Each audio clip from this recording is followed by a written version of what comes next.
Have you ever had one of those days where you're busy from morning to night, your brain never stops moving, but at the end, you feel this quiet panic because the one thing that actually mattered didn't get touched? That feeling isn't laziness. It's not a lack of motivation. It's a stolen mind. And here's the hard truth. In a world designed to fracture your attention, focus is no longer a talent. It's a form of personal sovereignty. The Stoics understood this 2,000 years ago, not as a motivational quote, but as a survival skill, because the person who can command their own attention can rebuild anything: discipline, confidence, even their future. So in this episode, I'm going to walk with you through 15 Stoic truths that don't just inspire you for a minute. They train you to take your mind back, one decision at a time, until your focus starts to feel like a weapon again, and your discipline stops being a mood and becomes your identity. Truth 1. Choose your one job, the ruling principle. Have you ever noticed how your day can feel full, almost crowded, and yet somehow empty at the same time, like you ran hard, but in 10 directions, so nothing meaningful actually moved forward? That's not a character flaw. That's what happens when you wake up without a ruling principle, without a single clear, "This is what matters most today." Because the moment you don't choose your main mission, the world chooses it for you, and the world will always choose something loud, urgent, and endless. The Stoics had a simple way to name this. They believed your mind needs a center, not a mood, not inspiration, a center. Epictetus kept coming back to the idea that your life is shaped by what you place your attention on, and that the first act of freedom is deciding what belongs to you: your choices, your effort, your character, and what doesn't. But here's the part most people skip. You can't control your choices if you never define what they're for. You can't protect focus if focus has no destination. A mind without a mission will treat every notification like a commander and every little request like a law. So, choose your one job means this. Before you touch your phone, before you check messages, before you allow the world to pour itself into your head, you decide the single thing that, if done today, would make you respect yourself tonight. Not 15 things. One thing. The one thing that makes the day feel clean. The one thing that, even if everything else goes wrong, still gives the day a spine. And it might sound too simple, but simplicity is not weakness. Simplicity is brutality. Because when you choose one job, you're also choosing what you will disappoint. You're choosing what you will ignore. You're choosing what you will not do. And that's where discipline actually begins. Not in doing more, but in refusing more. Marcus Aurelius wrote to himself, "If you seek tranquility, do less." People quote it like a cute minimalism slogan, but what he meant was sharper. Stop scattering your soul. Do less, but do it with devotion. Do less, but do it with full presence. Do less, but do it as a person who respects time. Because time isn't just hours. Time is your life, shaved away in small pieces. Now here's a question that usually stings in a useful way. What is your one job right now? Not for your whole life, not for the next 5 years, but for today. Is it finishing the project you keep delaying? Is it the workout you keep bargaining with? Is it the hard conversation you keep avoiding? Is it sitting down and writing, studying, building, applying, creating something real, something that produces a result you can point to? And if you can't answer that quickly, that's not a sign you're lost. It's a sign you've been living on other people's priorities for too long. So let's make it practical in a way that feels natural, not dramatic. Give your day a title, one sentence, something you could say out loud without cringing. Today, I finish the draft. Today, I train even if I'm not in the mood. Today, I clear the backlog that's been haunting me. Then you build your day around protecting that sentence.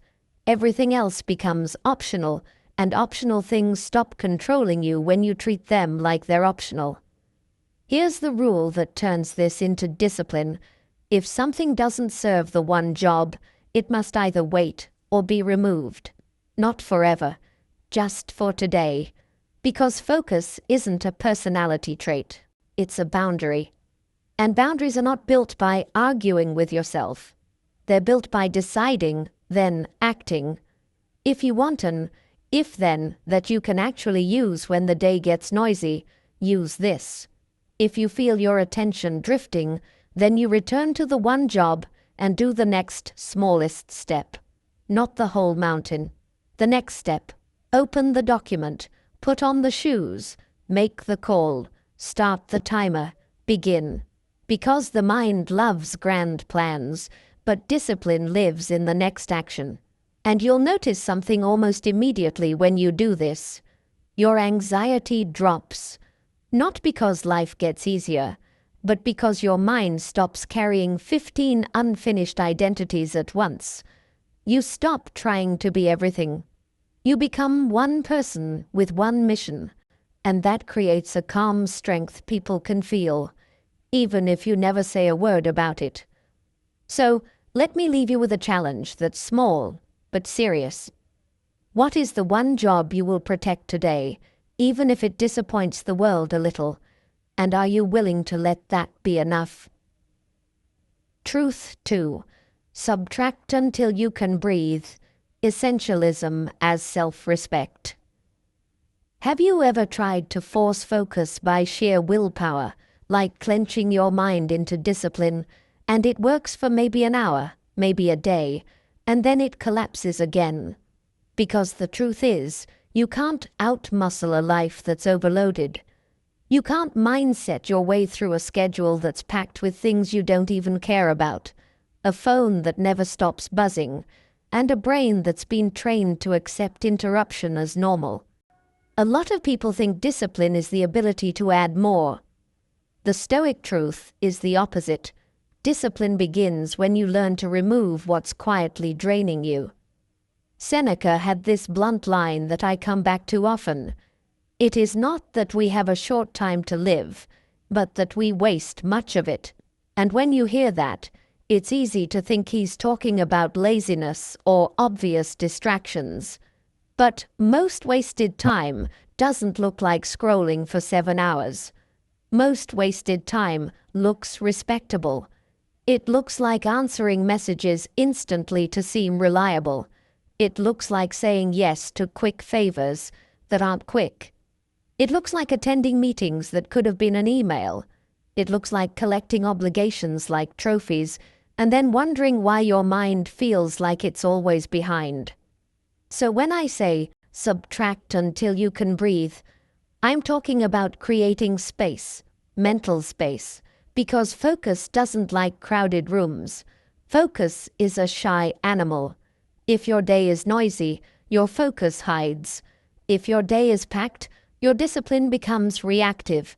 And when your discipline becomes reactive, you stop living by choice and start living by pressure. This is also where self-respect enters the room, quietly but powerfully, because saying no isn't just a productivity move. It's a statement about what your life is worth. Every yes you give away is a small piece of your attention, and your attention is the only doorway through which your future can actually be built. If you want a simple definition of self-respect, it's this: you don't give away your life for things that don't deserve it. Now, here's a moment to be very honest with yourself, because it's the kind of honesty that changes a week, not just a mood. What is the one thing you keep tolerating that is making focus impossible? Is it the constant checking? Just a little, just for a second? until your brain can't hold a thought without needing another hit of novelty? Is it the extra commitments you agreed to because you didn't want to disappoint anyone? Is it the background noise you live in? Videos playing, notifications chiming, people pulling you into conversations that never end, until your mind forgets what silence even feels like. The Stoics weren't obsessed with doing nothing.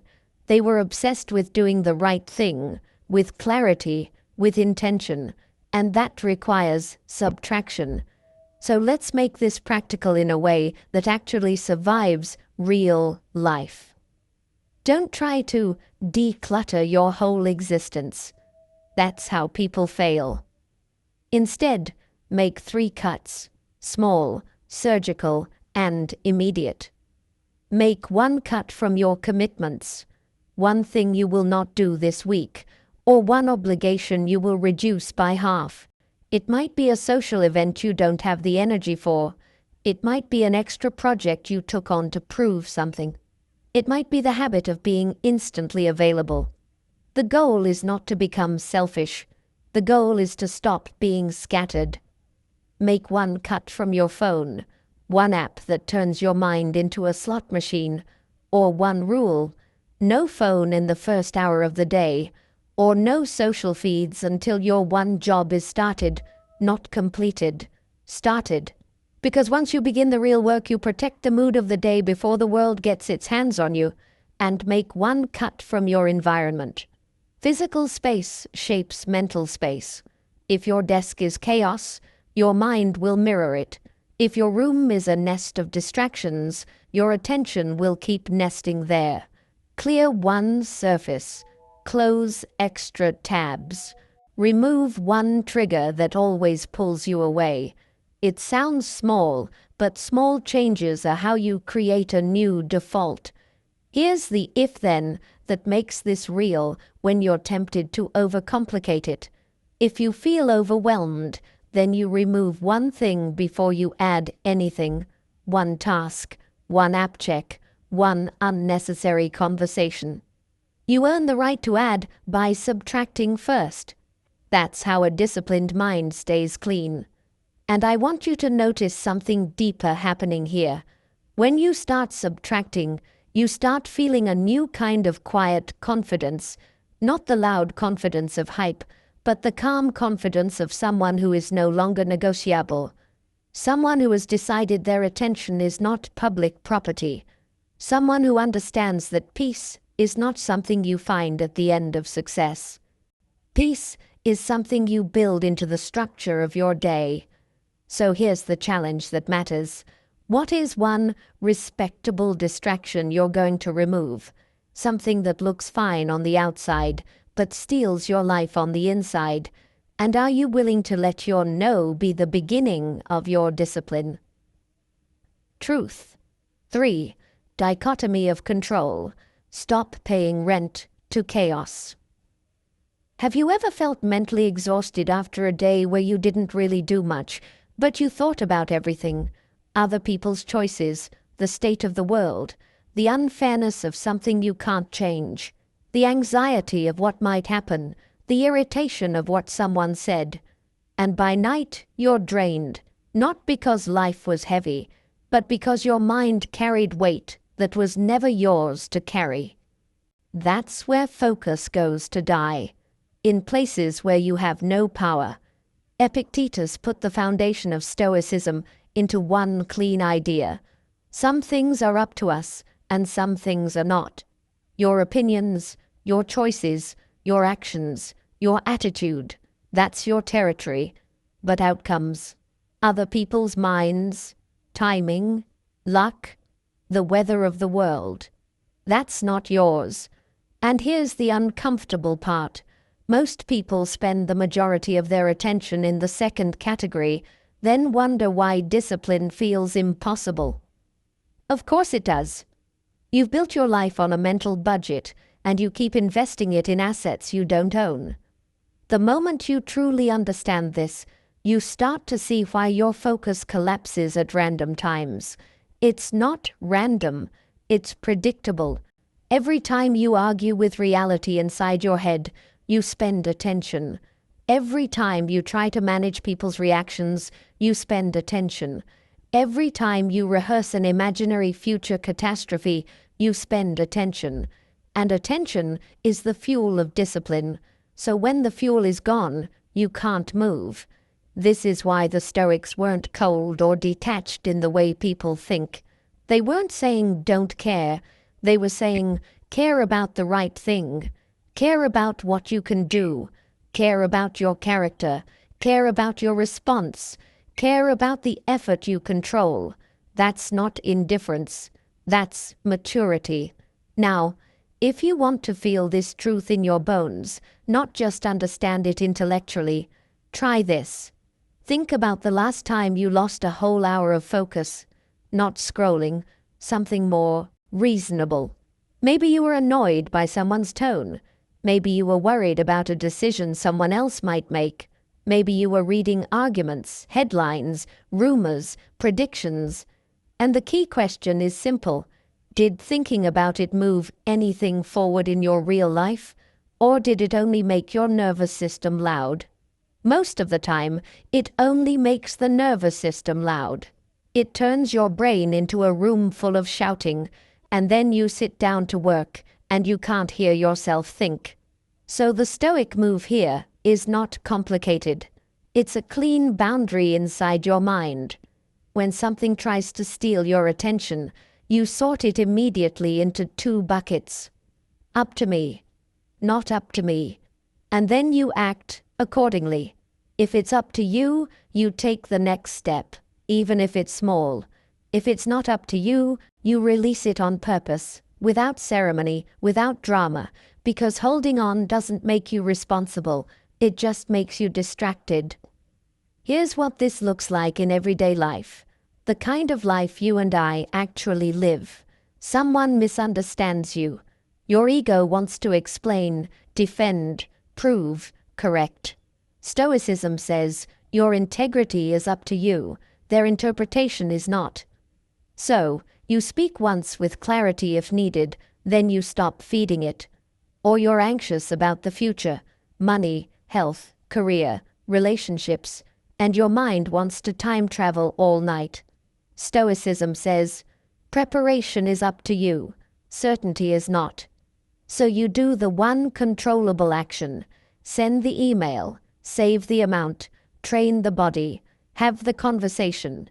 Then you let the rest be the rest. And notice how discipline is born right there.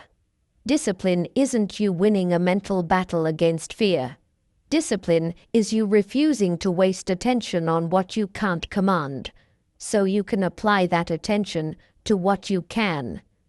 If you want a simple if, then that you can use in the moment, especially when you're spiraling, use this.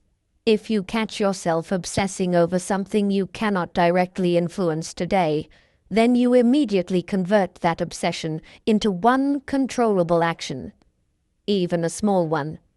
If you're worried about your career, you do 1 page of work, 1 application, 1 skill session.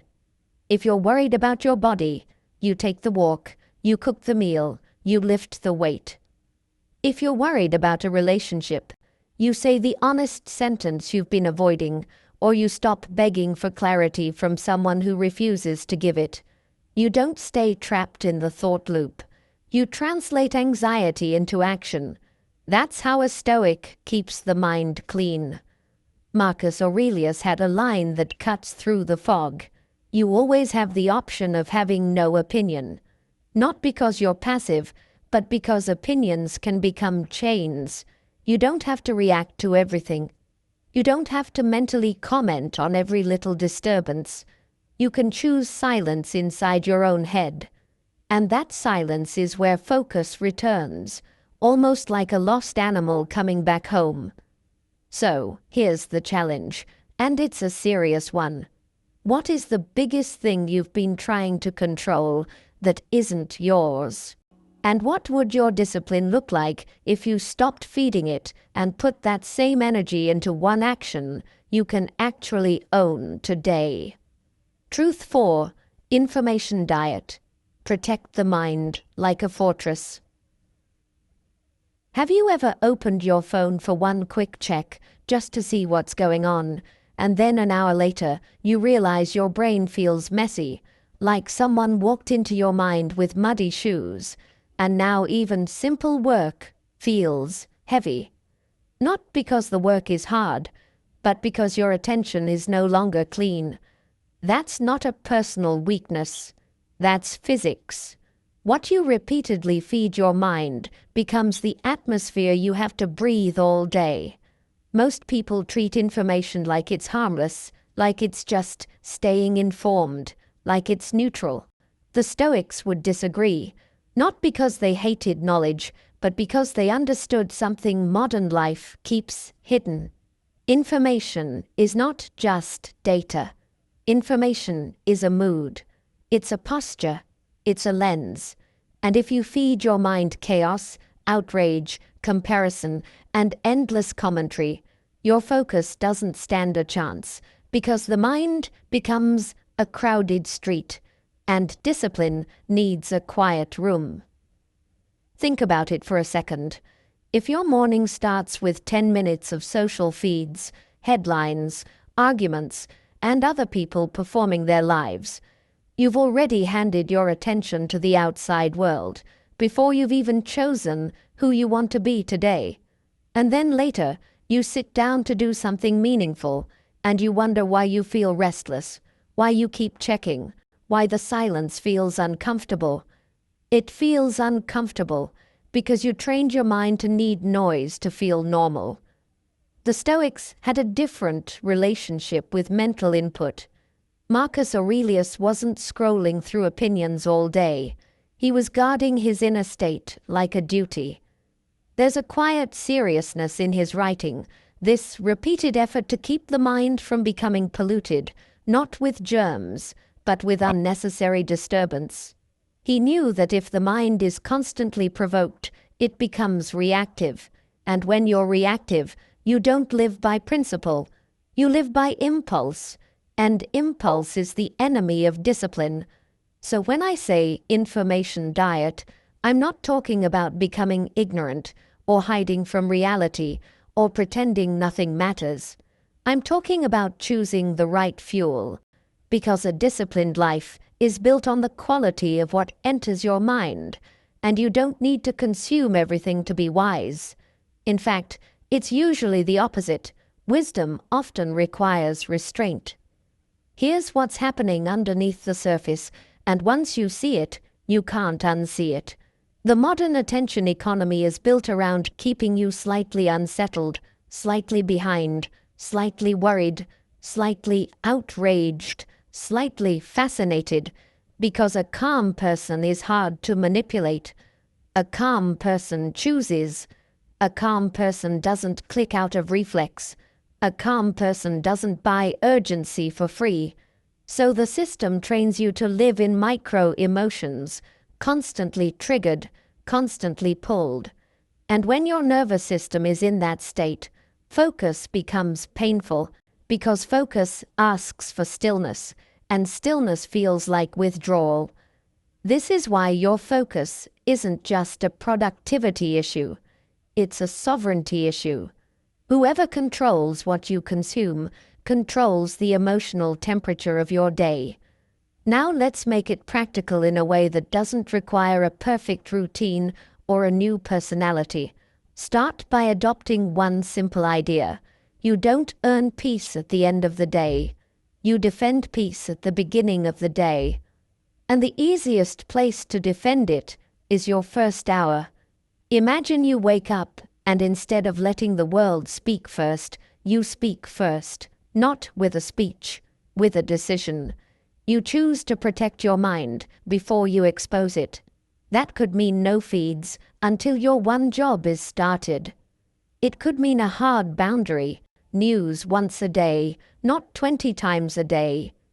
It could mean turning off notifications that exist only to pull you back in.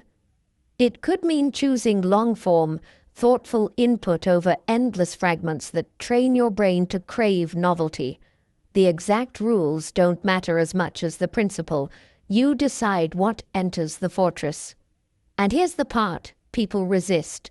because it feels almost too strict, but it's the path that works. Boredom is not a problem to solve. Boredom is the doorway to depth. When you remove constant stimulation, your mind will complain at first, like a child who lost a toy. It will reach, it will itch, it will try to bargain. But if you don't obey that itch, something beautiful happens. Your attention lengthens, your thoughts become yours again. You begin to hear what you actually think beneath all the noise. If you want an if, then that makes this usable on a messy day, use this. If you feel your focus slipping and you instinctively reach for new information, then you pause and ask, is this fuel or is this noise? And if it's noise, you don't take it. You return to the task in front of you for just 5 minutes. Not because 5 minutes is magical, but because 5 minutes is enough to break the spell of craving. That tiny return is how discipline is rebuilt. One interruption refused at a time. Seneca warned about being everywhere and ending up nowhere, and that's what uncontrolled input does. It spreads your mind so thin you can't feel your own direction. The goal isn't to live like a monk. The goal is to live like a person whose attention has value. So here's the challenge I want to leave hanging in the air for you. What is the one source of noise you keep calling information? And what would happen to your focus this week, not someday, if you stopped drinking from that stream every time you felt restless? Truth 5. Memento Mori. Time is the real currency.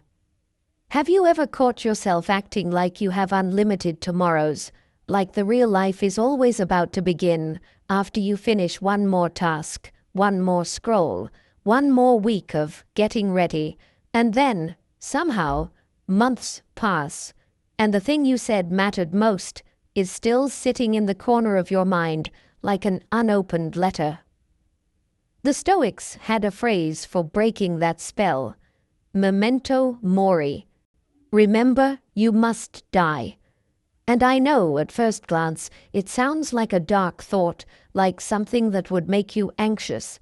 But the way the Stoics used it was the opposite of anxiety. It was clarity. It was a blade that cuts through nonsense. Because nothing exposes distraction faster than realizing your attention is literally a piece of your life, and your life is not a renewable resource. Marcus Aurelius wrote to himself, "You could leave life right now. Let that determine what you do and say and think." He wasn't writing that to be dramatic. He was writing it because he could feel how easy it is to drift, even for an emperor, even for a person surrounded by responsibility. The mind wants comfort. It wants delay. It wants to believe it can postpone meaning without consequences. But death, when you face it honestly, reminds you that postponing meaning is not neutral. It's a choice. And it's usually a costly one. Seneca pushed this even further. He warned that life isn't short by nature. It becomes short through waste. And the waste rarely feels like waste in the moment. That's what makes it dangerous. Waste often comes dressed as keeping up, staying informed, being available, being a good person, being busy. And then, quietly, the months disappear. The Stoic reminder isn't meant to scare you. It's meant to return you to ownership, to make you ask a question so sharp it's almost uncomfortable. If my time is my life, what am I buying with it? Because that's what time really is, currency. And most people are spending it like they're rich when they're not. They spend it on arguments that change nothing. They spend it on impressions. They spend it on people who don't respect them. They spend it on entertainment that isn't rest, it's avoidance. And then they wonder why they feel this vague emptiness. It's because their attention is scattered across things that don't deserve a life. Now here's the part I want you to feel, not just understand. Mortality doesn't only end your life one day. Mortality also puts pressure on every hour you live today. And pressure can either crush you or clarify you. For the Stoics, it clarified. It made them ask, what is worthy of my focus? What is worthy of my worry? What is worthy of my effort? That's the real power of Memento Mori. It turns your day into a filter. It makes you stop treating your attention like a toy. And you don't have to be obsessed with death to use this. You just need a small daily moment of honesty. Imagine, just for a second, that your life isn't a long hallway. Imagine it's a shorter room than you thought. Not as a tragedy, as a fact. Now notice what changes. The little distractions start to look small. The things you keep delaying start to look serious. The people you keep trying to impress start to look less important. The work you keep avoiding starts to look like the real price you've been refusing to pay. This is why mortality is one of the strongest tools for discipline. Discipline isn't built by shouting at yourself. It's built by valuing yourself. And valuing yourself means valuing your time. When you truly respect time, you naturally become more selective. You stop sort of doing things. You stop living half-present. You stop tolerating habits that steal hours while giving nothing back. So here's a practical way to turn this into action without turning your life into some intense ritual. When you're about to waste time, when you feel the itch to escape into something mindless, pause and ask one quiet question. Would I be proud of buying this moment? Not later, not someday. Would you be proud of buying this moment with your one life? If the answer is no, you don't need to judge yourself. You just need to redirect. And this is where a simple if-then rule becomes powerful. If you catch yourself procrastinating, then you do a death-proof action, something so real and meaningful that if today were your last normal day, you wouldn't regret doing it. It might be 20 minutes of focused work on your one job. It might be training your body. It might be writing the page. It might be sending the honest message you keep delaying. It might be turning off the noise and sitting with a notebook until your mind stops running. The point isn't perfection. The point is dignity. The point is using time in a way that doesn't make you feel small afterward. And there's another quiet gift inside Memento Mori that most people miss. It doesn't just create urgency, it creates gratitude. When you remember life is finite, ordinary things become more vivid. A calm morning becomes precious. A good conversation becomes sacred. Even struggle becomes meaningful because it's part of a life that is actually happening, not a rehearsal for later. And gratitude is not a fluffy emotion. Gratitude strengthens focus, because a grateful mind is less desperate, less scattered, less hungry for endless stimulation. It can stay with one thing. It can commit. So let me leave you with a question that cuts clean, and you'll know if it's true because you'll feel it in your chest. If you truly believed your time was limited, and not in a vague way, in a real way, what would you stop giving your attention to immediately, and what would you finally give your full attention to, starting today? Truth 6. Return to the present. Attention as a reps game. Have you ever sat down to do the thing you genuinely care about, the thing you promised yourself you'd finally take seriously, and within 2 minutes your mind has already left the room, drifting to a message you might get later, a mistake you made earlier, a worry that hasn't happened yet, and suddenly you're staring at the screen, but you're not really there, like your body showed up for work, but your attention took the day off. That's the hidden reason focus feels so rare. Most of us live in time travel. We live in memory and prediction, regret and rehearsal, and then we wonder why being present sounds like a spiritual luxury instead of the most practical discipline skill on earth. The Stoics didn't talk about the present moment as a cute concept. They treated it like the only place where character can be built, because the only place where choice exists is now, and everything else is either a story you're replaying or a fantasy you're trying to control.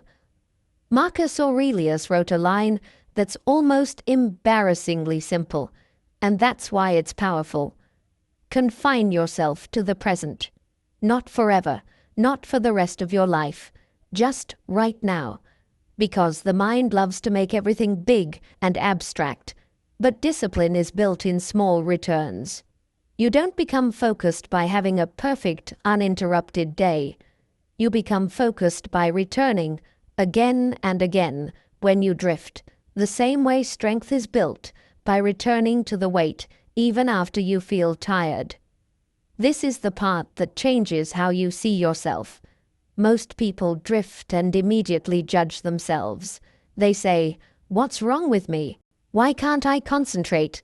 And that shame becomes another distraction, another little storm in the mind.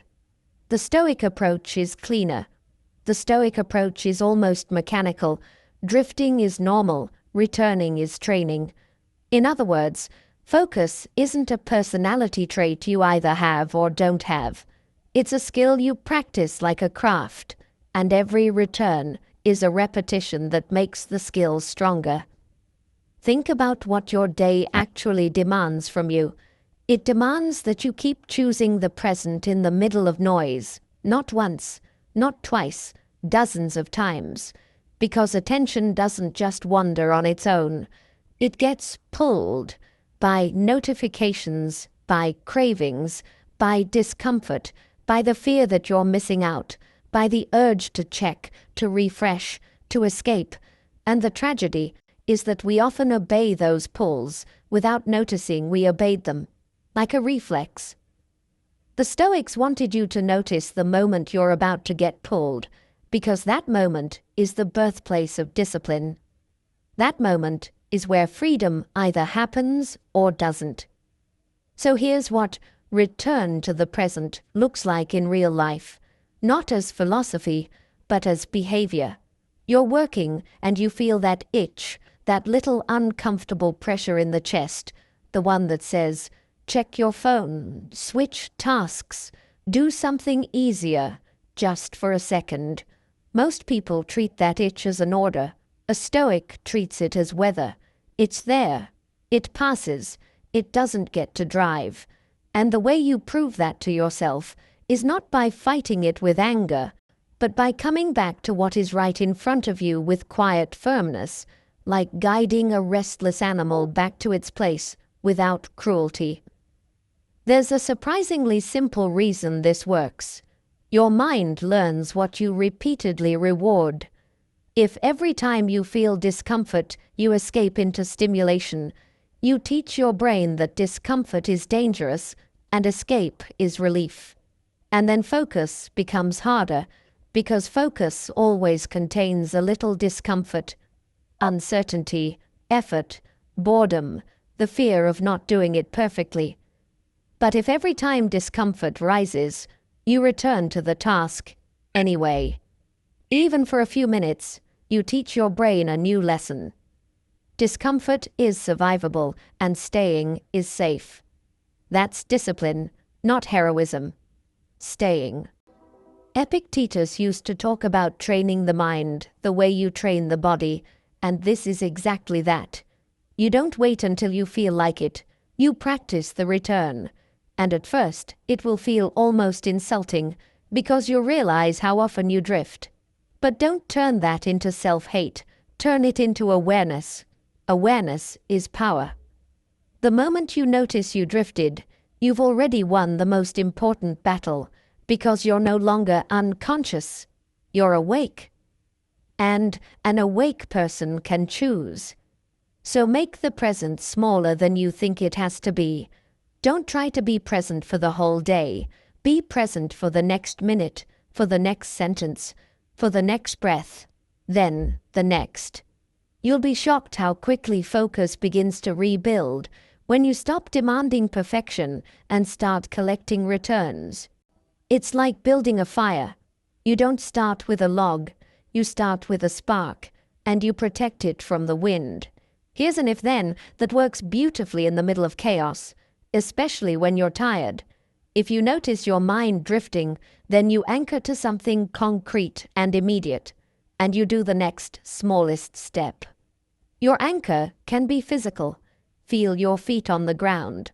Feel your hands on the keyboard. Take one slow breath, and then move 1 inch forward in the task. Not the whole project, not the whole plan. 1 inch. Because the brain that's scattered doesn't need a grand motivational speech. It needs a simple return to reality.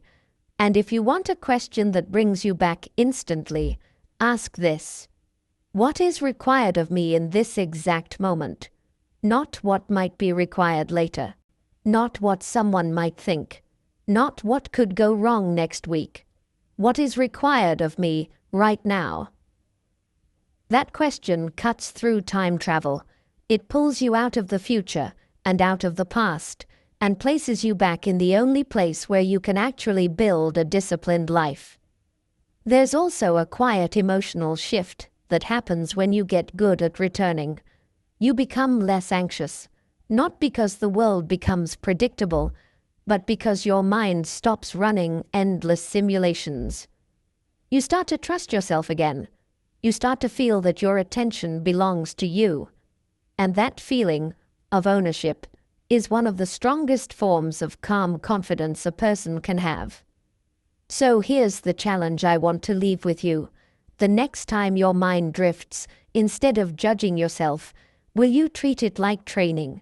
Will you return on purpose, even if it's just for 5 minutes, and prove to yourself that your attention is not a runaway horse, it's something you can guide back home? Truth 7. Single task, sacred task, one thing at a time. Have you ever noticed how the day you call productive is often the day you touched a lot of things, answered a lot of people, opened a lot of tabs, moved a lot of pieces around, and yet the one thing you actually needed to finish is still unfinished, still heavy, still waiting for you like a quiet accusation at the end of the night? That feeling isn't just frustration, it's a signal, because the modern mind has been trained to confuse motion with progress, and the Stoics would call that a kind of self-deception, the kind that looks responsible on the outside and quietly robs you on the inside.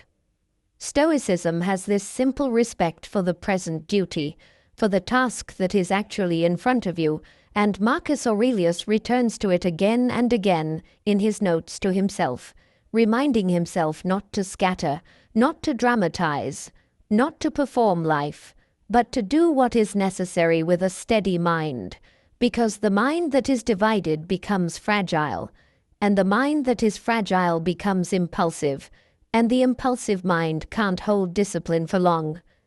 When you try to do everything at once, what you're really doing is switching identities every few minutes, and each switch costs you something you don't see: the depth of your attention. This is why multitasking feels productive and secretly makes you weaker, because your brain doesn't truly do 2 important things at the same time. It just toggles, and every toggle leaves a residue, like you're dragging a little emotional thread from the last task into the next one, and after enough toggles, you're not fully present anywhere, which means nothing gets your best. Not your work, not your relationships, not even your rest. You end up living on the surface of everything, and surface living is exhausting because it never gives you the satisfaction of completion. Seneca had a warning that fits this perfectly, even if he didn't use modern words for it. When you're everywhere, you end up nowhere, and the tragedy is that everywhere can look like responsibility. It can look like being needed, being informed, being connected, being responsive. But responsiveness is not the same as discipline, and being reachable is not the same as being effective. The Stoic move is to treat your attention like a weapon you don't leave lying around, because if you don't guard it, the world will happily spend it for you.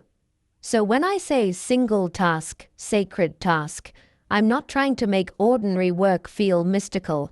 I'm pointing to a practical truth that almost feels too obvious to be important. Depth creates results, and results rebuild self-trust. And self-trust is the real engine of discipline. When you do one thing all the way to the end, even if it's small, something inside you relaxes, because your mind starts to believe you again, and a mind that believes you is easier to command tomorrow. This also changes how you experience effort. When you're switching constantly, effort feels endless because nothing ever completes, and the brain hates unfinished loops. It keeps them open, humming in the background, draining you. But when you lock onto one mission for a block of time, effort becomes cleaner because the mind can settle into a rhythm, and rhythm is where focus becomes natural instead of forced. You begin to feel that quiet flow people talk about, not because you're talented, but because you stopped fragmenting your attention into crumbs. Epictetus would frame this as training your will, choosing where your mind goes the way you choose where your body goes, and that training is not glamorous. It's repetitive. It's the daily decision to not obey every impulse, to check, to switch, to escape, to seek novelty. Because novelty feels like relief in the moment, but it creates a restless mind, and a restless mind cannot build a disciplined life. Discipline needs a mind that can tolerate staying with one thing even when the dopamine spike fades, even when it gets boring, even when it becomes uncertain, because the most meaningful work almost always passes through a boring middle where the brain begs you to quit.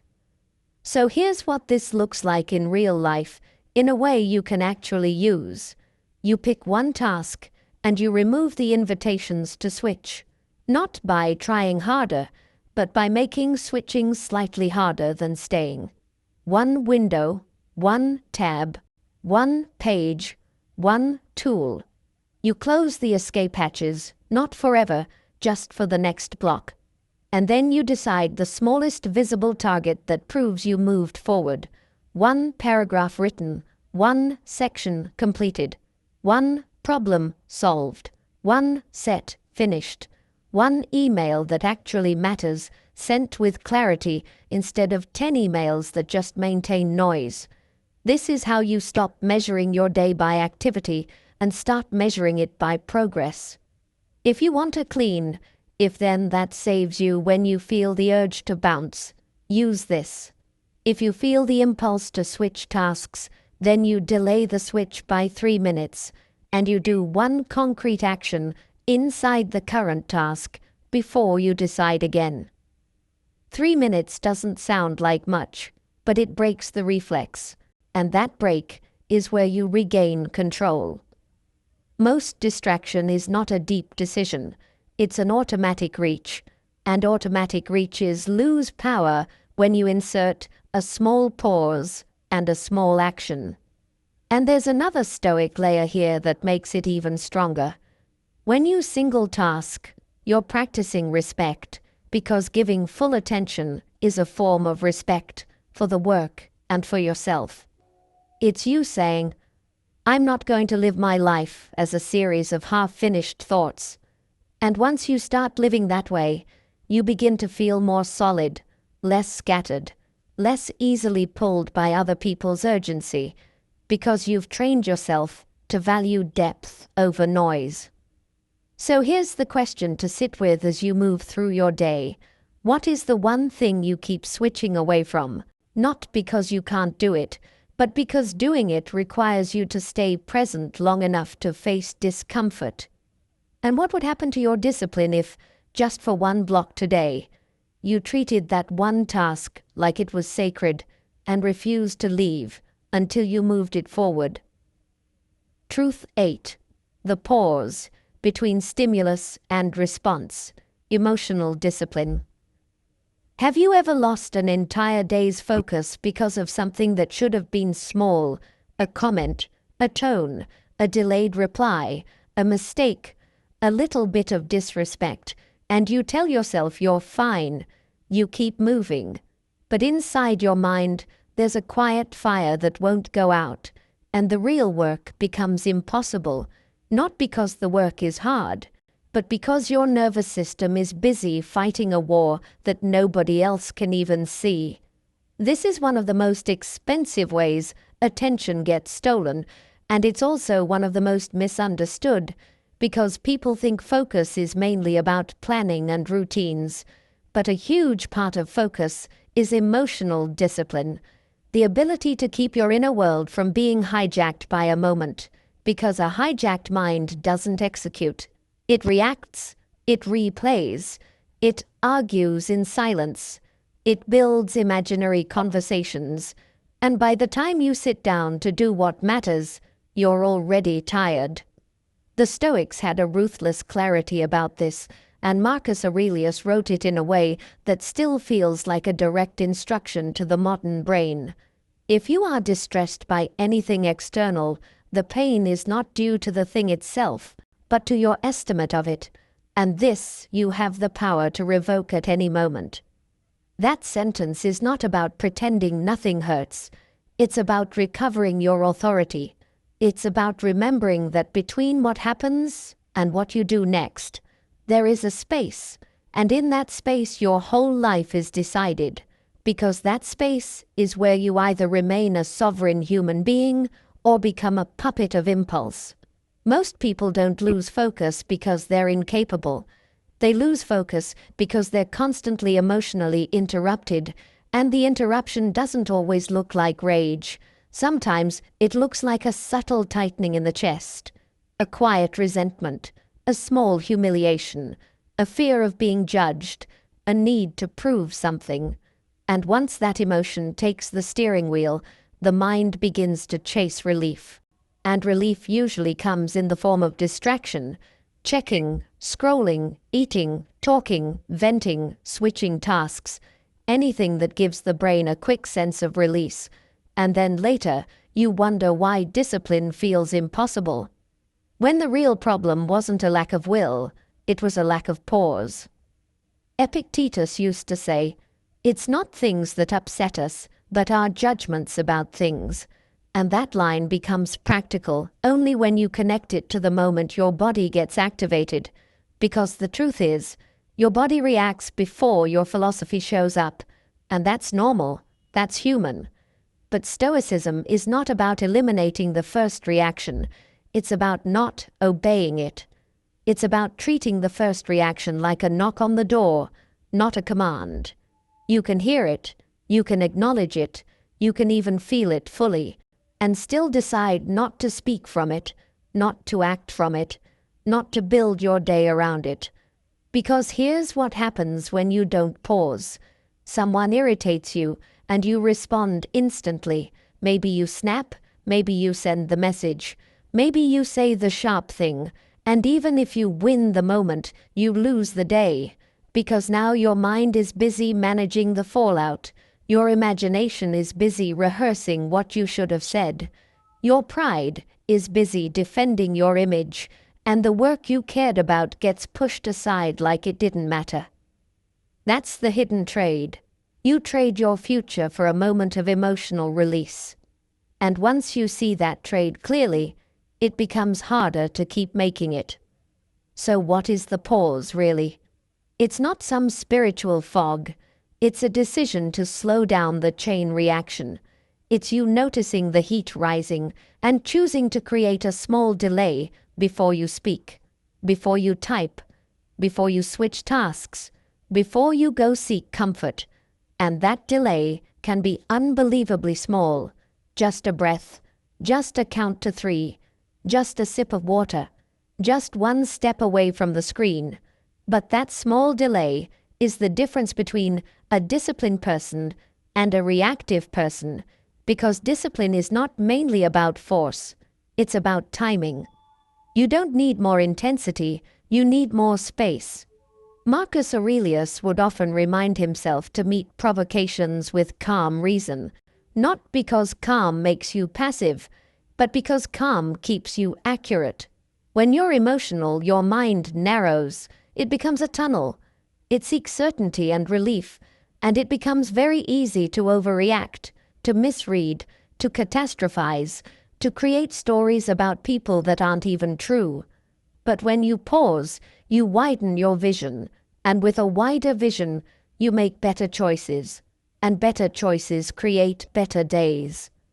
Now let's make this usable in a way that fits real life. The next time you feel that spike, that heat, that urge to respond immediately, use a simple rule. You don't answer while your body is hot. You can think while it's hot. You can breathe while it's hot.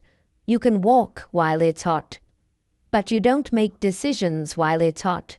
That alone will save you from so many self-inflicted messes, because most regrets come from speed, not from truth. Here's a clean if-then that you can carry anywhere. If you feel emotionally triggered, then you do one slow breath and one slow action before you respond. One breath, and the action can be physical. Relax your shoulders, unclench your jaw, put both feet on the floor, step away from the phone for 10 seconds, and then you ask one question that brings you back to dignity. What response would I respect tomorrow? Not what response would feel good right now. Not what response would win.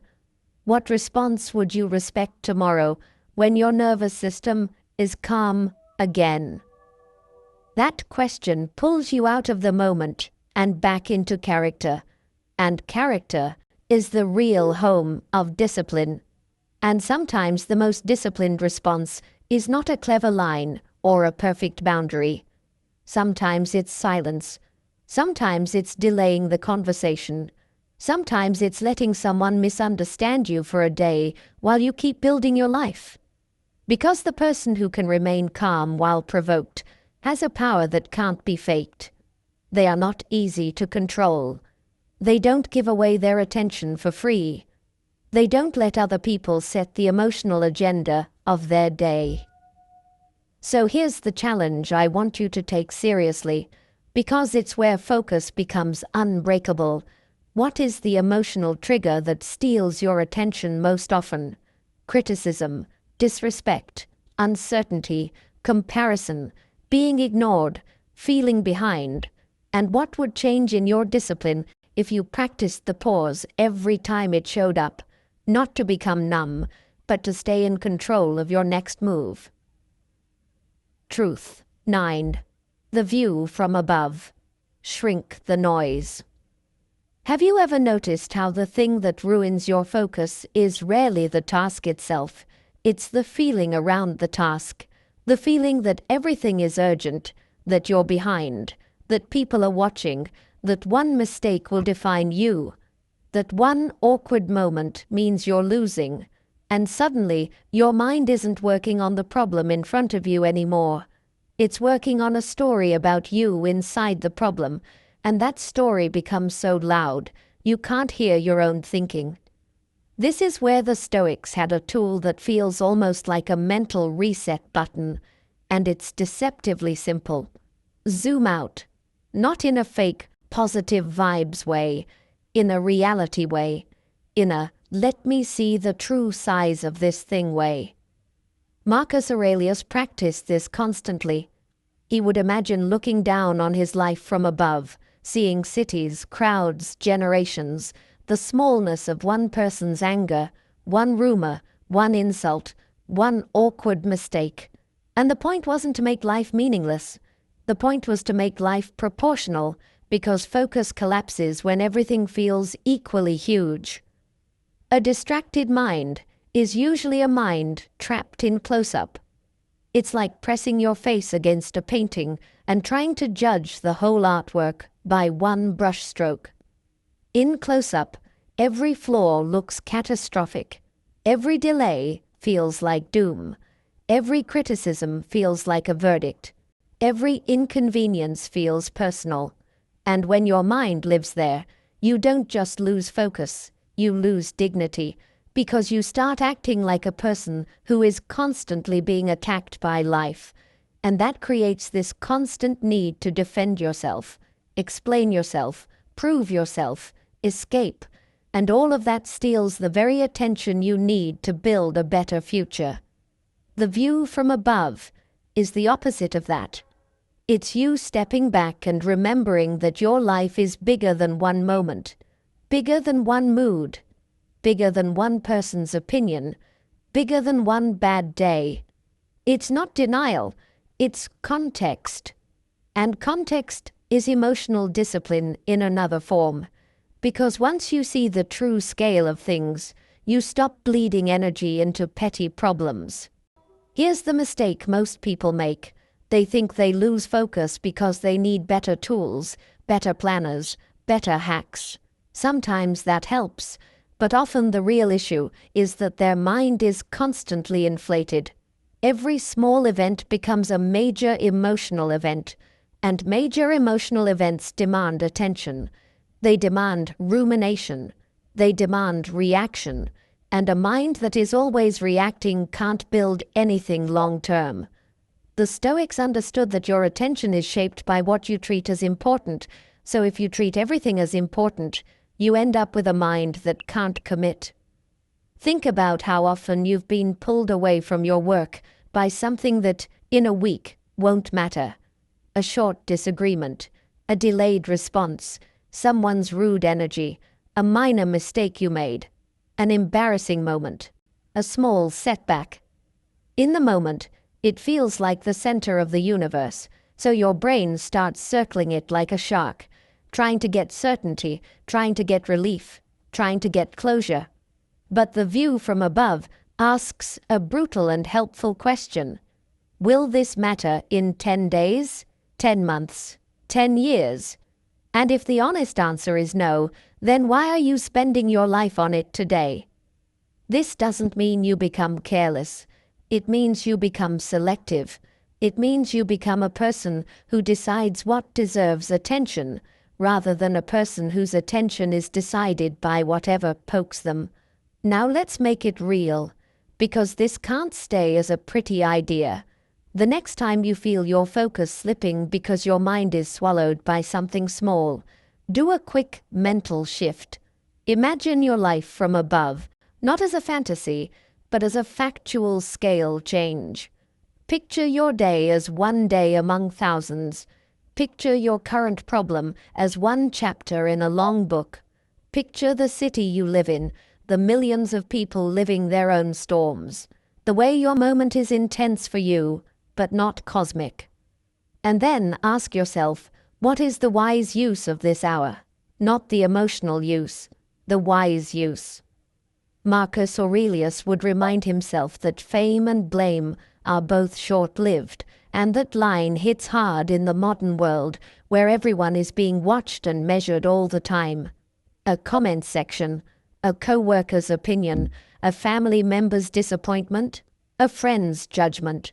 All of it can feel like a verdict when you're too close to it, but from above, you realize something freeing. Most people are busy thinking about themselves. Your embarrassment is not as public as your mind thinks it is. Your mistake is not as permanent as your fear suggests. Your reputation is not built or destroyed by one moment. It's built by repeated character, and repeated character requires focus. There's also a deeper gift here. When you zoom out, you stop taking your emotions as absolute truth.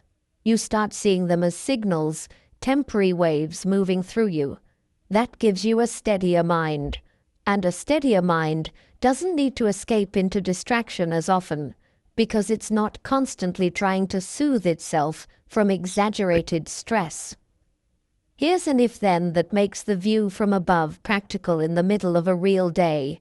If something feels overwhelming, then you zoom out and shrink it into a single next action. You don't fight the whole problem. You don't solve your entire life. You choose the next step that's actually yours to take. Send the email, Write the paragraph, do the set, make the call, clean the desk, start the timer. Because zooming out is not just about feeling calm, it's about returning to what is in your hands. And this truth connects directly to discipline in a way that's almost unfairly effective. When you stop making everything huge, you stop needing huge motivation. Most people wait for huge motivation because they've built huge pressure in their minds. But when you shrink the noise to its real size, you can move with simple effort, and simple effort repeated is what discipline actually is. So, here's the question to sit with, because it reveals what's been stealing your focus. What is the thing you've been treating like a life or death crisis that is really just a moment?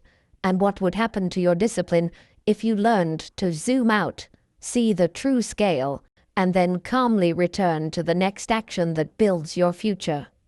Truth 10. The obstacle is training. Turn friction into strength. Have you ever noticed how focus doesn't usually break when things are easy? It breaks the moment life adds friction, the moment the email comes back with a no, the moment the plan gets delayed, the moment your energy dips, the moment someone challenges you, the moment the work stops feeling smooth and starts feeling like resistance. And suddenly, the mind begins whispering the oldest excuse in the world, the one that sounds reasonable, but quietly ruins your future. Maybe this isn't the right time. The Stoics had a completely different relationship with friction, and that's why they were able to build discipline in conditions that would break most modern people, because for them, the obstacle wasn't a sign to stop. It was the place where the training begins. And Marcus Aurelius wrote this with a kind of calm brutality that still lands hard today. The impediment to action advances action. What stands in the way becomes the way. He wasn't saying that pain is good or that struggle is romantic. He was saying something far more practical. Resistance is the raw material of strength. And if you keep treating resistance as an emergency, you will live a life where every hard moment steals your focus, and every hard moment will eventually steal your self-respect too. Most people don't actually quit because the obstacle is impossible. They quit because the obstacle changes the emotional temperature of the day, and when the temperature changes, they start chasing comfort instead of progress. And comfort usually looks like distraction, like switching tasks, like researching instead of building, like planning instead of executing, like talking about the problem instead of touching it.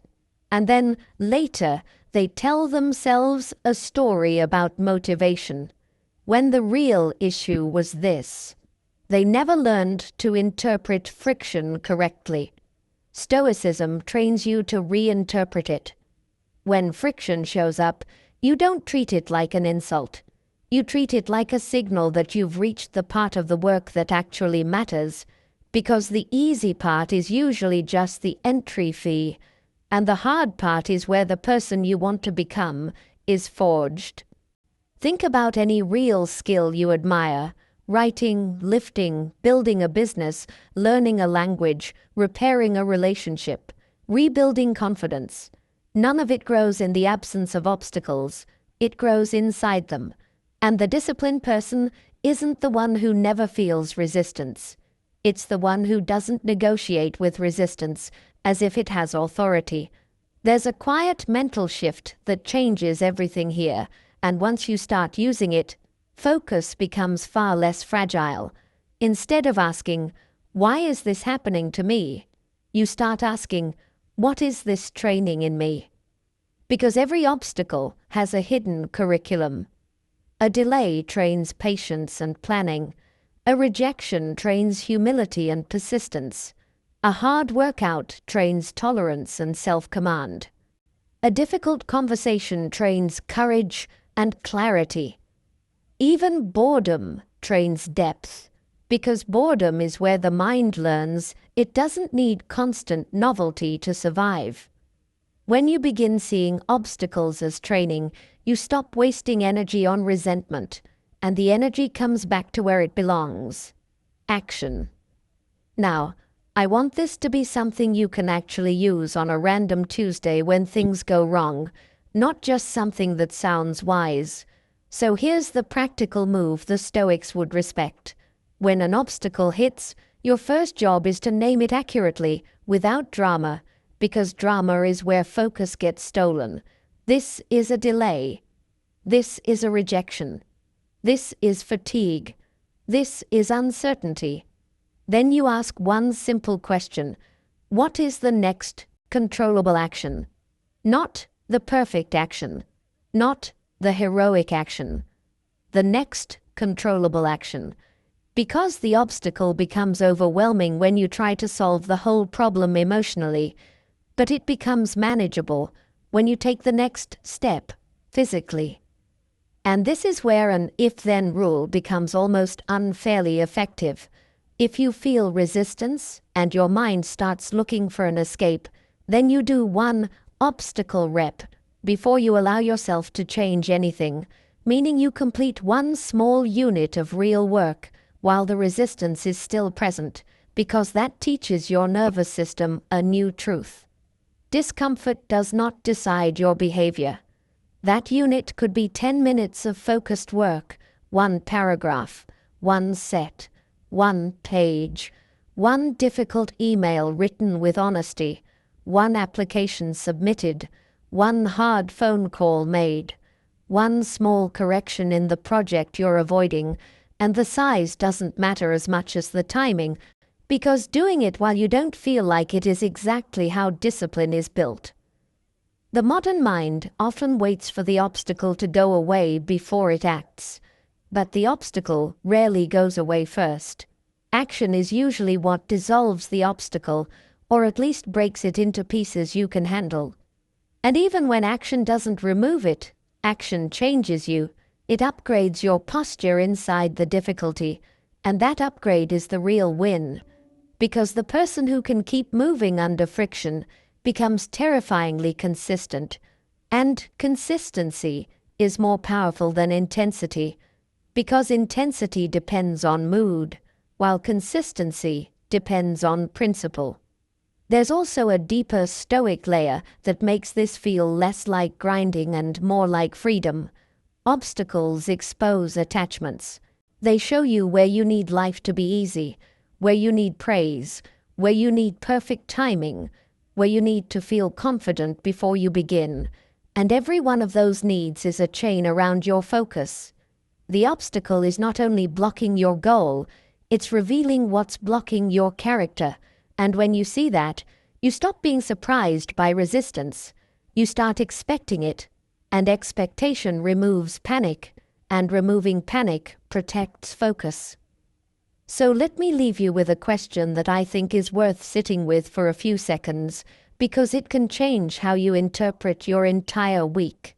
What is the obstacle in your life right now that you've been treating like proof you should stop? And what would happen to your discipline if you treated it as proof that the real training has finally begun, and you took one small, undeniable step forward today, while it still feels hard? Truth 11. Amor Fati. Stop fighting reality. Have you ever noticed how some days don't actually defeat you with what happens? They defeat you with what you wish had happened instead. Like the real drain isn't the obstacle. It's the quiet inner argument you keep having with life. The loop that says, this shouldn't be happening. They shouldn't have done that. I shouldn't feel this way. It shouldn't be this hard.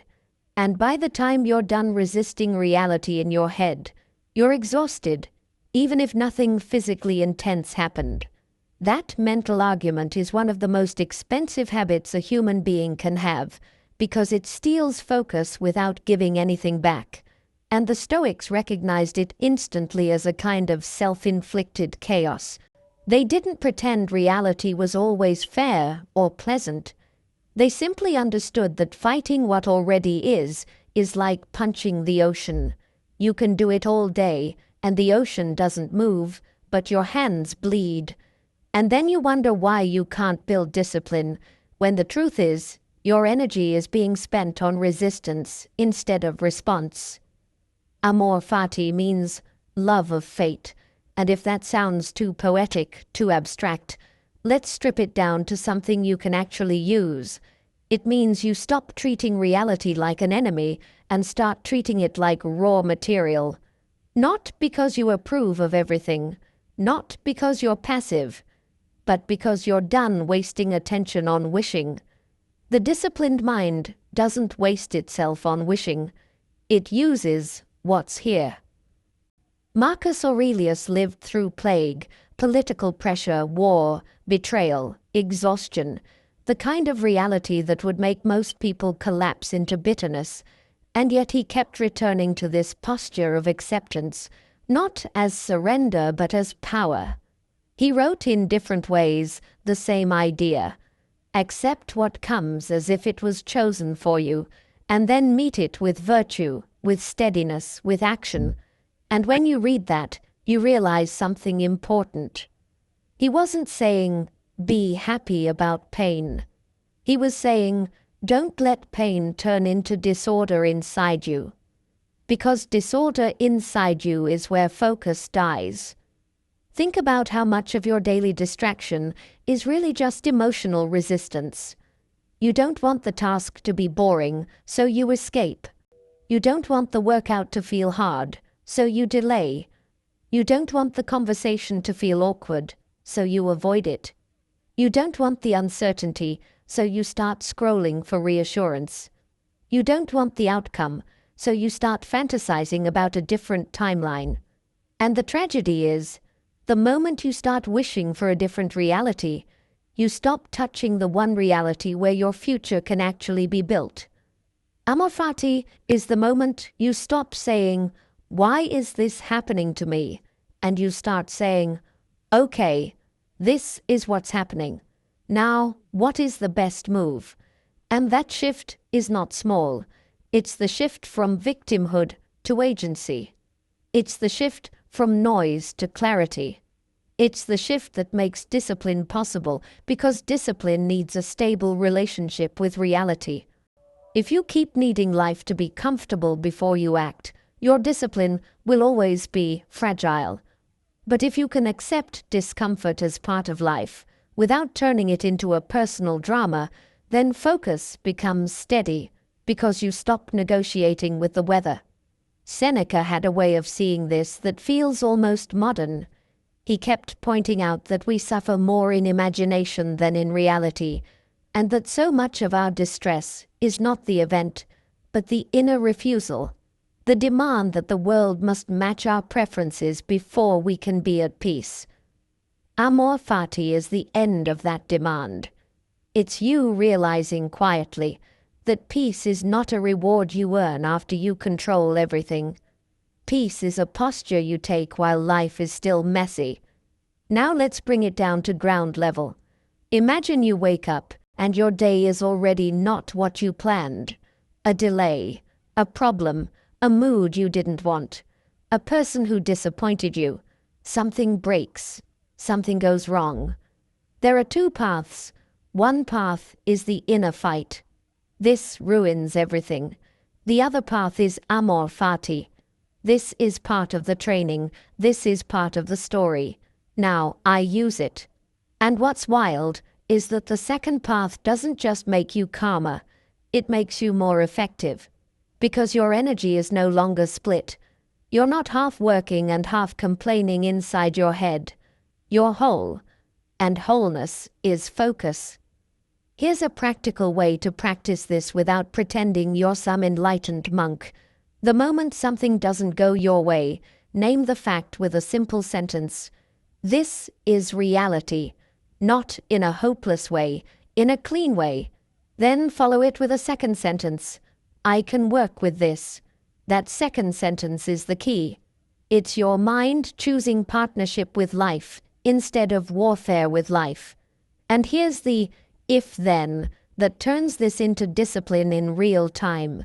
If you catch yourself complaining internally, replaying should and shouldn't, Then you immediately convert that complaint into one adjustment you can make. One call, one change of plan, one smaller version of the task, one boundary, one step. Because complaining is often just unused energy. It's energy looking for a direction. Give it direction. That's what Amor Fati does.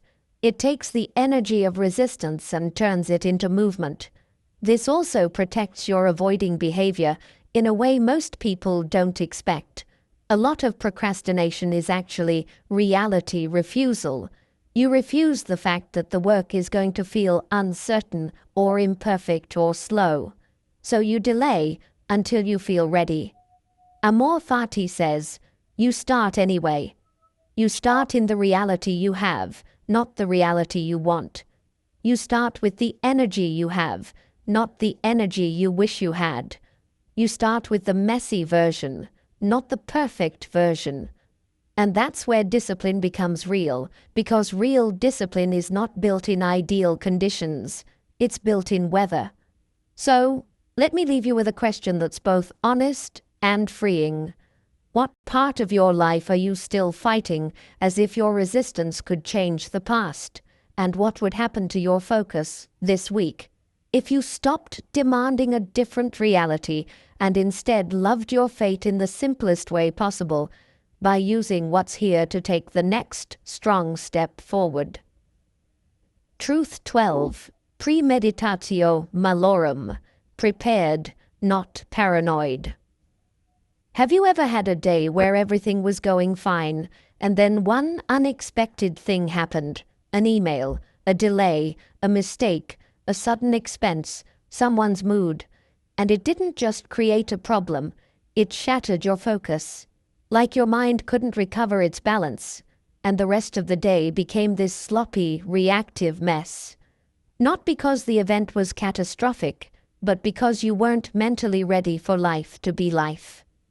The Stoics saw this clearly.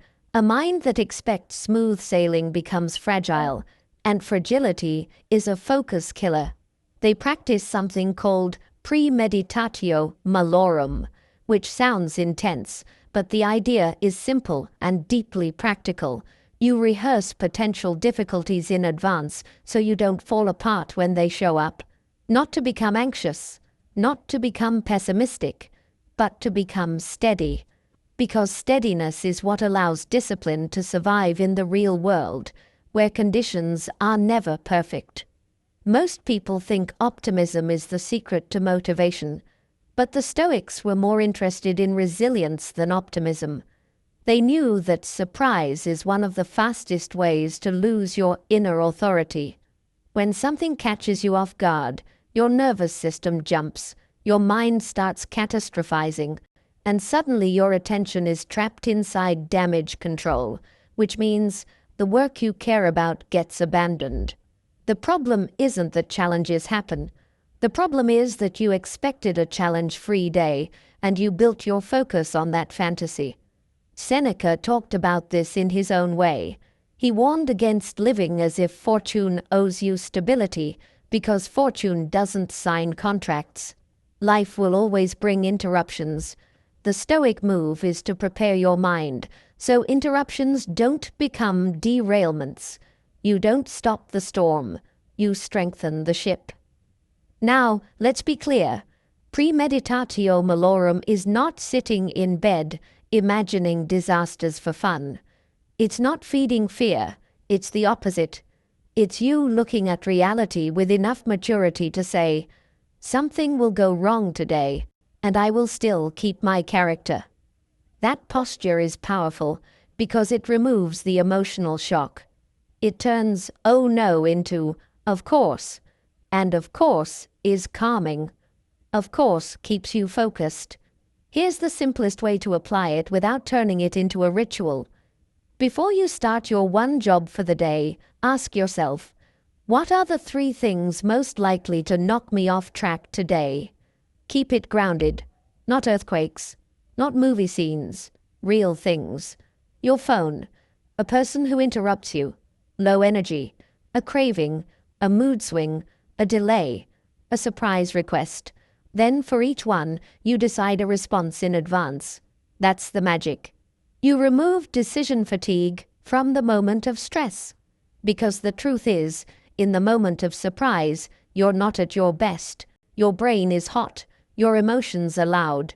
Your thinking narrows. And if you haven't decided ahead of time, you'll default to your old habits. Checking, escaping, overeating, snapping, quitting early, telling yourself a story about why you can't today.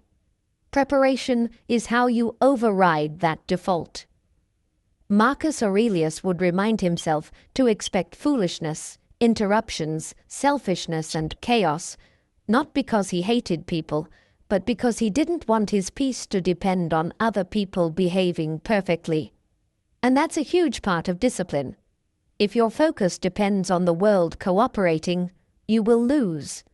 If your focus depends on your plan never being disturbed, you will lose. But if your focus depends on your response, your prepared response, you become difficult to derail. Here's a clean if-then rule that makes this usable in real time. If one of your predicted obstacles shows up, then you execute the pre-chosen response immediately, without debate. That's what makes it work. Not the imagination. The response. If you predicted you'd get pulled into your phone, your response might be, phone in another room until the first work block is done. If you predicted low energy, your response might be, start with the smallest step for 5 minutes. Then momentum will carry you. If you predicted interruptions, your response might be, 1-sentence boundary. I'll handle that after this block. And then return. If you predicted emotional spikes, your response might be, 1 breath, 1 pause, 1 delayed reply. And notice what this does. It turns discipline from a heroic performance into a system. You're no longer relying on willpower in the worst moment. You're relying on preparation made in a calm moment. That is, Stoic intelligence. There's also another subtle benefit. Premeditatio malorum creates gratitude without forcing it. When you imagine losing something, time, health, opportunity, you naturally appreciate it more while you have it. And appreciation strengthens focus because it reduces entitlement. Entitlement makes you fragile. Appreciation makes you steady. A steady person can keep working, but keep it balanced. The point is not to stare into worst-case fantasies. The point is to build confidence that you can handle disruption. You want the mindset of a calm fighter, not a worried predictor. Prepared, not paranoid. So here's the challenge to carry into today. What is the one obstacle that derails you most often? Distraction, interruption, fatigue, mood. And what would happen to your focus if you expected it in advance, chose your response now, and then simply executed that response the moment it appears, like a trained person instead of a surprised person? Truth 13. Voluntary discomfort. Build a nervous system that obeys you. Have you ever noticed how your discipline is strongest when life is comfortable, when you slept well, when you feel confident, when nothing is pressing on you, and then the moment discomfort shows up, hunger, boredom, fatigue, awkwardness, rejection, uncertainty, your focus suddenly starts negotiating, like your mind becomes a lawyer arguing for escape, and the work that mattered most gets delayed again. Not because you can't do it, but because part of you refuses to feel uncomfortable. This is one of the deepest truths the Stoics understood. The real enemy of discipline isn't difficulty. It's your relationship with discomfort. Most modern lives are designed to remove discomfort instantly. You feel bored, you scroll. You feel anxious, you check. You feel lonely, you refresh.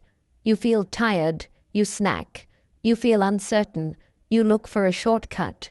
And over time, your nervous system learns a dangerous lesson.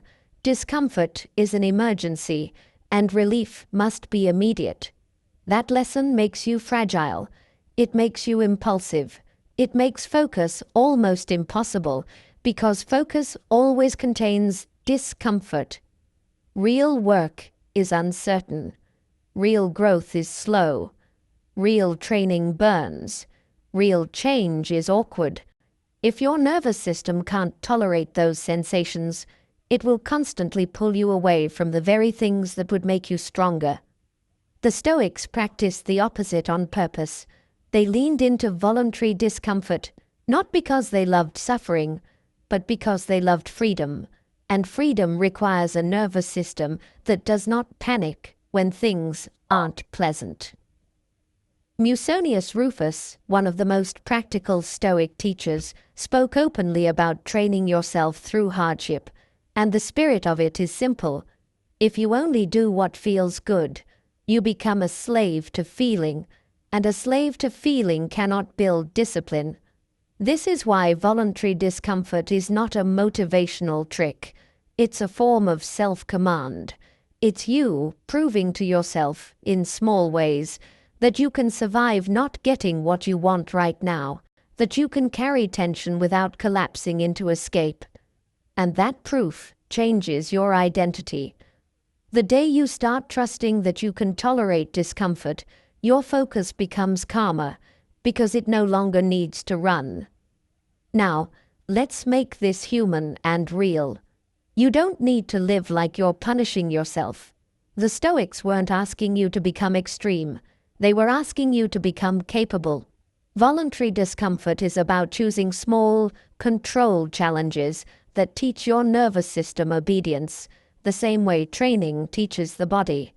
It's like telling your mind, I am not against you, but you don't get to decide the direction. A simple example, you wake up and you don't feel like doing your one job. The discomfort is not the job. The discomfort is the feeling of starting, that little pressure in the chest, that uncertainty, that boredom, and the untrained mind treats that sensation as a stop sign. The trained mind treats it as a signal. This is exactly where growth happens. You don't remove the discomfort first. You move with it present. That's the whole game. Seneca wrote about practicing poverty, about occasionally living with less to realize you can handle it, and the modern version of that doesn't have to be dramatic. It can be refusing one unnecessary comfort today, just to remind yourself that you're not dependent. It can be eating simpler for a day. It can be taking a cold shower for 30 seconds. It can be choosing the stairs. It can be ending the workout with one extra set when your mind says, enough. It can be sitting in silence for 10 minutes with no stimulation. It can be finishing a task without checking your phone, even when your fingers itch. Each one of these is a small act of sovereignty. And what happens after a week of these small discomfort reps is almost shocking. You become less needy, less reactive, less easily manipulated by your own cravings. You start to feel solid. You start to feel like you can trust yourself. And self-trust is the most underrated fuel of discipline.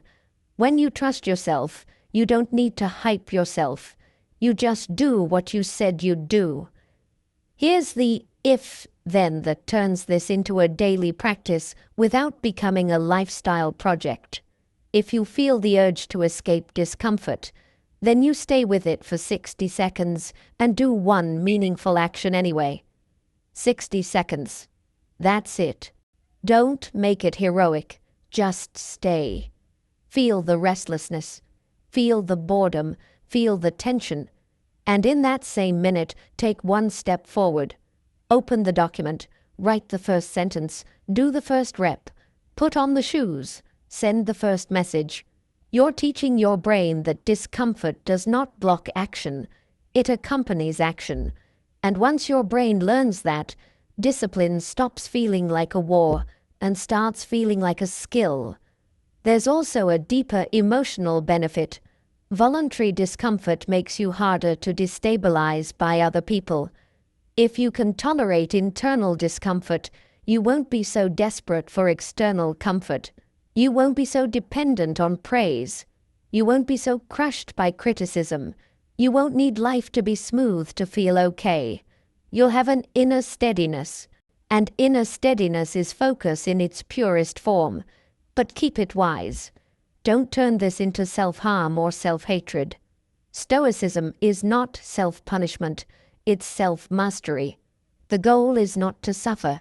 The goal is to be able, to be calm under pressure, to act under discomfort, to stay present when your body wants to flee.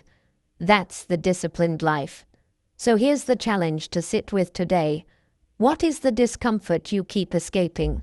Boredom, uncertainty, effort, silence. And what would change in your focus if you practiced one small voluntary discomfort on purpose, not to prove you're tough, but to prove you are free? Truth 14. Speak less. Aim your words. Silence as precision.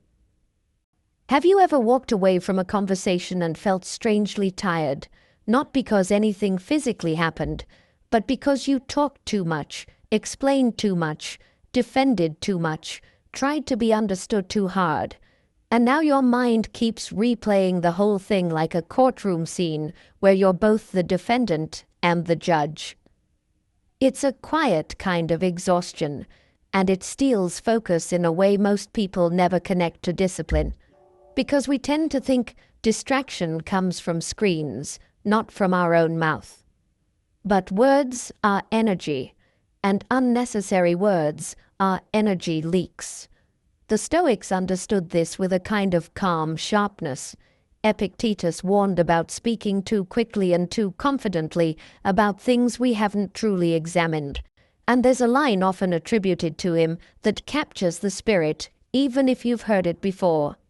We have 2 ears and 1 mouth for a reason. Whether or not you love that phrasing, the principle is clean. Most people speak to relieve themselves, not to serve truth. They speak to reduce tension, to win, to impress, to prove, to control how they're seen. And every time you do that, you hand your attention over to the reaction of others, which is the most unstable place to build a disciplined life. Marcus Aurelius, in his own way, kept reminding himself to be simple and direct, to avoid pointless display, to say what is necessary and then return to duty, because he knew something modern life keeps provoking: the urge to perform, the urge to be perceived correctly, the urge to make sure everyone knows your reasons, your pain, your intentions, your side of the story. And that urge can become a full-time job, and it's a job that never ends, because you can never fully control other people's minds. Is the truth that makes this hit. A lot of your mental noise is unfinished conversations. It's arguments you're still having in your head. It's explanations you wish you gave. It's the desire to be seen as right. And that noise follows you into your work. You sit down to focus, and you're not actually thinking about the task. You're thinking about how you were perceived, what you should say next time, how to fix an image, how to reclaim an emotion. And the day slips away while you're still talking to ghosts. Silence in the Stoic sense isn't just not talking. It's precision. It's choosing your words like a craftsman chooses tools. Because when you speak less, you think better. When you think better, you decide better. And when you decide better, your discipline stops being fragile. This doesn't mean you become cold. It means you become intentional. You stop using words as a way to manage anxiety. You stop explaining your entire soul to people who didn't ask in good faith. You stop arguing with people who don't want truth. They want entertainment. You stop turning every boundary into a debate. You stop turning every choice into a courtroom case where you have to submit evidence. And the moment you stop doing that, your attention returns to you, like it was finally released from a leash. Think about how many times you lose focus because you're trying to fix how someone sees you. You send one message, then another, making it clearer, softer, stronger, more reasonable, more perfect. And the truth is, you're not communicating anymore, you're chasing control. And chasing control is endless. It will eat your entire day if you let it. So here's the practical Stoic posture. Speak once, clearly, and then let reality do what it does. Your responsibility is your clarity, not their agreement. Your responsibility is your character, not your reputation. And that one shift protects so much mental energy, it almost feels like cheating. Now, let's make it usable, not theoretical. When you're about to speak, especially when you're emotionally charged, ask yourself a simple question. Is this necessary, or is this relief? Necessary words build. Relief words leak. Necessary words solve a problem. Relief words just discharge tension and keep the loop alive. And you'll be surprised how often the urge to talk is really the urge to escape discomfort. The discomfort of being misunderstood. The discomfort of not being in control. The discomfort of silence after conflict. The discomfort of not knowing what people think of you. Stoicism doesn't tell you to kill those feelings. It tells you not to obey them. Here's an if-then you can carry into any conversation. If you notice yourself over-explaining, then you stop mid-sentence, simplify, and land the point in one line. One line, not 10. If you notice yourself defending your choice to someone who isn't responsible for your life, then you end the explanation and return to action. If you feel the itch to argue online, then you don't type. You do 10 minutes of real work instead, because nothing exposes a pointless argument faster than building something real while other people are still performing opinions. And this is where silence becomes deeply connected to discipline. Silence creates space. Space is where your mind can aim. Space is where you can hear what you actually want. Space is where you stop reacting and start choosing. The more you fill the day with talk, with commentary, with explanations, the less room you have for the kind of deep focus that builds anything worth having. There's also a quiet dignity in becoming hard to pull into noise. Not rude, not arrogant, just unavailable for pointless friction. And that dignity does something to your life. People start bringing you real conversations, not endless drama. Your work starts moving faster because your mind isn't busy narrating itself. And you begin to feel the disciplined calm the Stoics were after. Not the calm of someone who is lucky, but the calm of someone who is precise. So here's the question to sit with, because it reveals exactly where your focus is leaking. Where in your life are you still talking too much, explaining, defending, proving, arguing, when what you really need is one clear sentence, and then silence, so your attention can return to the work that's actually building your future. Truth 15. The Nightly Review, Daily Correction Loop.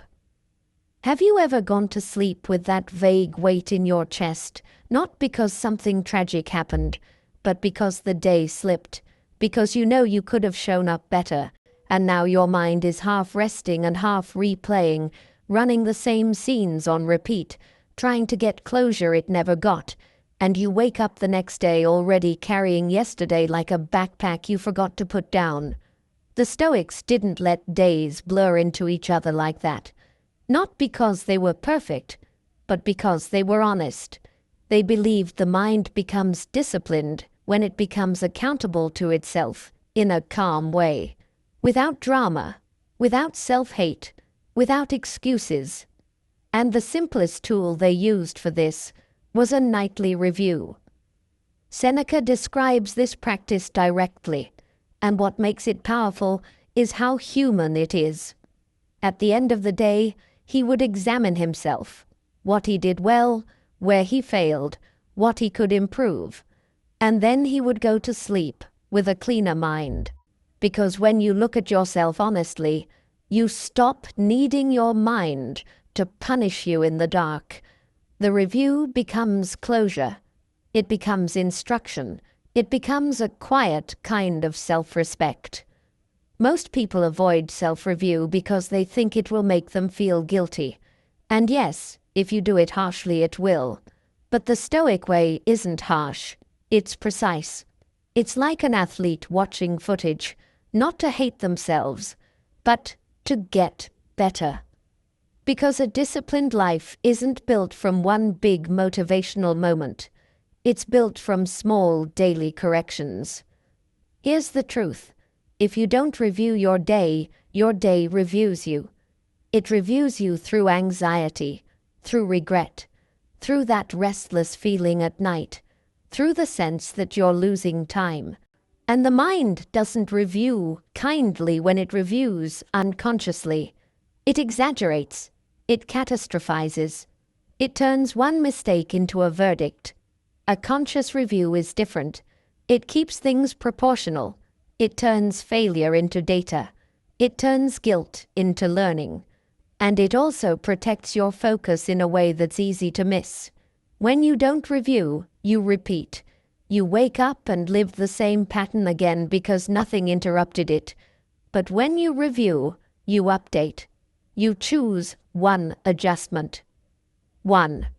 And that one adjustment becomes the seed of a different day. So what does the nightly review actually look like in real life? It's not journaling for an hour. It can be 3 minutes. It can be done in your head while brushing your teeth. It can be one small ritual you repeat until it becomes part of your identity. You ask yourself 3 questions and you keep them clean. What did I do well today? Not in a proud, fake way, in a truthful way, even if it's small. I trained even though I didn't want to. I didn't respond from anger. I started the task instead of postponing it. This matters because discipline grows when you notice evidence that you can be trusted. If you never acknowledge what you did right, you train your mind to believe effort is invisible, and then motivation weakens. Where did I slip today? Not as a confession, as diagnosis. I checked my phone the moment I felt bored. I avoided the difficult conversation. I let someone's mood steal my focus. The goal is not shame.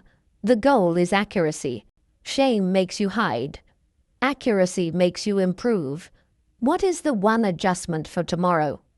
One adjustment, not a complete life makeover.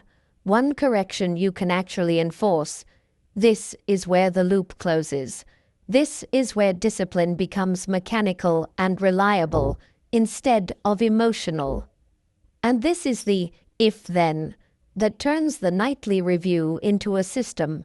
If you notice the same mistake showing up repeatedly, then you don't promise to try harder. You change the environment or the rule. If the phone keeps stealing you, the phone sleeps outside the room. If mornings keep slipping, you decide one non-negotiable first action. If you keep reacting emotionally, you adopt the pause as a rule. No replies while hot. You don't rely on personality. You rely on structure. The nightly review also does something deeper, something that builds the kind of calm confidence people can feel. It proves that you are not abandoning yourself. Even if you failed, you return at night and you face it. That's rare. Most people either deny or punish. The Stoic way is neither. The Stoic way is to learn. And learning is what makes you dangerous in the best sense, because you stop repeating the same week forever. There's also a quiet peace that comes from this practice. When you close the day with honest review, your sleep becomes cleaner. Your mind doesn't need to keep running unfinished loops because you gave it a conclusion. You gave it a direction. You gave it a sense that tomorrow is not random. It's informed by what you learned today. And that reduces the background anxiety that steals focus before the day even begins. So let me leave you with one final question, the kind that doesn't demand perfection, only sincerity. If you treated your life like a craft, like something you're shaping with deliberate hands, what is the one habit you would correct starting tonight? And what would your next day look like if you made that correction small, real, and non-negotiable?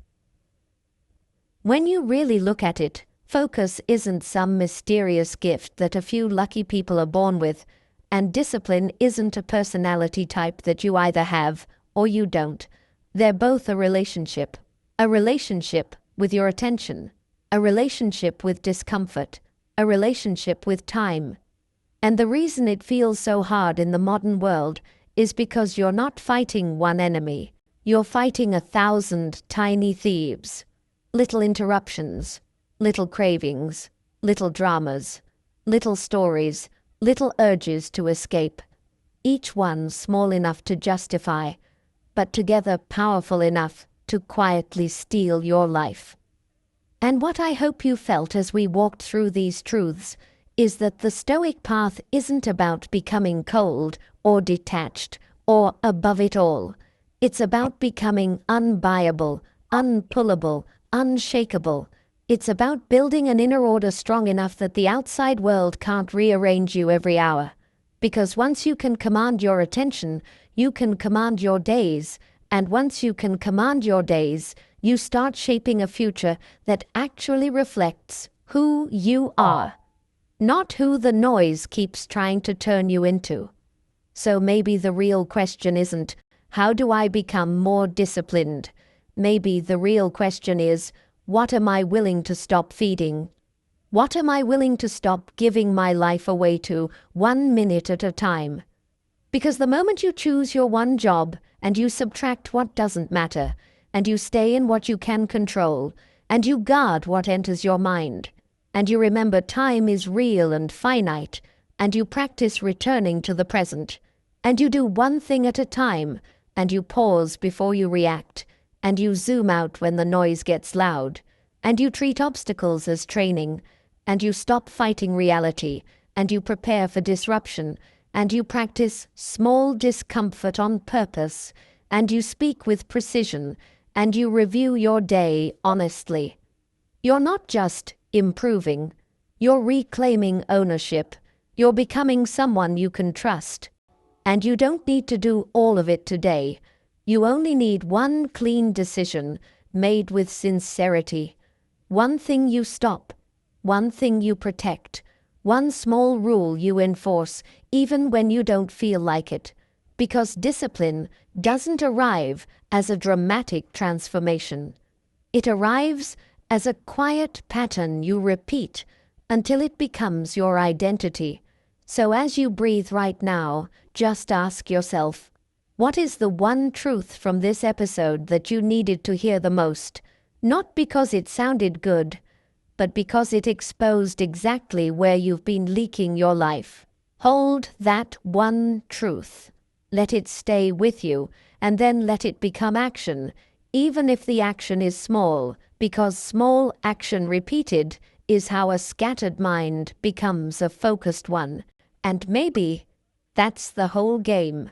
Not winning every day, not being perfect, just refusing to abandon yourself again.